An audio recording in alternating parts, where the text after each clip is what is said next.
হ্যাঁ বন্ধু, তো অনিতার রান্নাঘরে সবাইকে স্বাগত জানিয়ে শুরু করছি আজকের রেসিপি। তো আজকের রেসিপি হচ্ছে চিংড়ি মাছের ভর্তা। যেহেতু চিংড়ি মাছটা আমি নুন হলুদ মাখিয়ে রেখেছি, এবার এটাকে ভেজে নেবো। একটু অল্প করে তেল দেবো কড়াতে।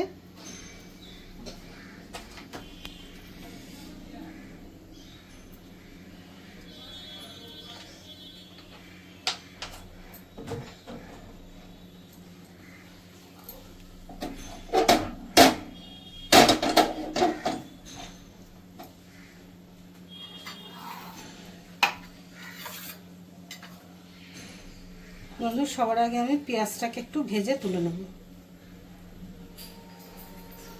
বন্ধু, সবার আগে আমি লঙ্কাটা ভেজে নেব।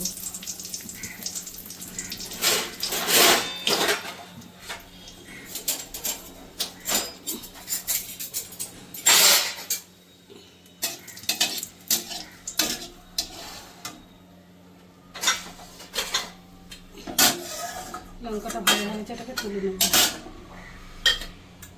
এবার দেবো পেঁয়াজটা।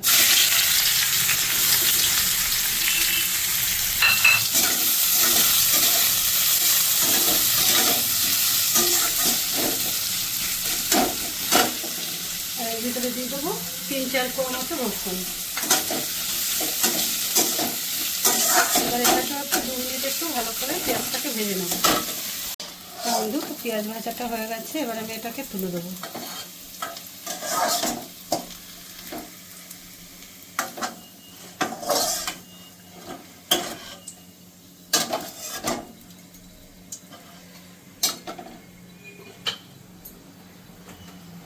আর একটু সামান্য তেল দেবো।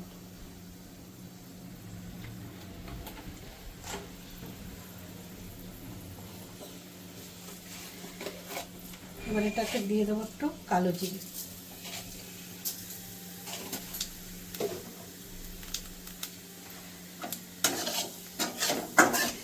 দিয়ে দেবো চিংড়ি মাছ,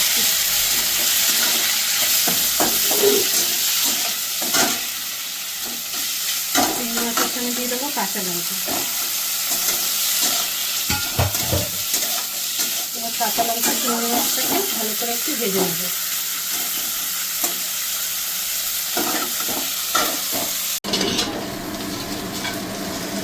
বন্ধু, চিংড়ি মাছটা ভালো করে ভাজা হয়ে গেছে, এবার গ্যাসটাকে আমি বন্ধ করে দেবো।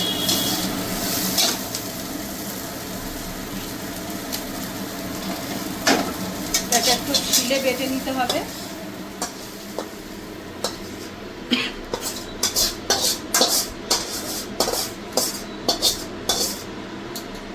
একটু ঠান্ডা হয়ে যাক, তারপরে আমি বাটবো।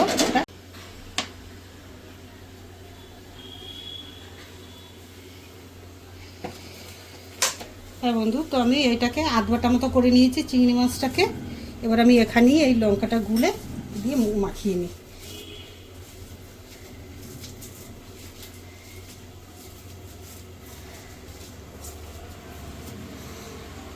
আর এখানে ছিল পেঁয়াজ আর রসুনটাকে ভেজে নিয়েছিলাম, এটাকে আর বাটিনি।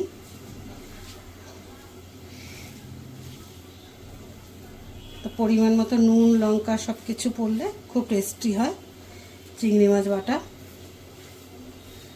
যত কিছুই ভর্তা করবেন, কিন্তু সব থেকে চিংড়ি মাছ ভর্তা টেস্টি।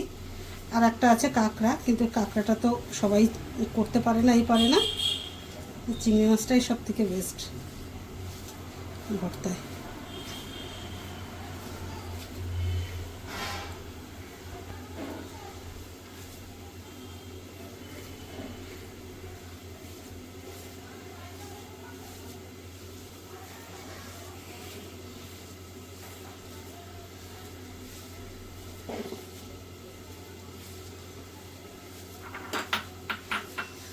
তো বন্ধু, আমার ভর্তাটা মাখা হয়ে গেছে, এবার এই বাটিটাতে আমি তুলে নেব।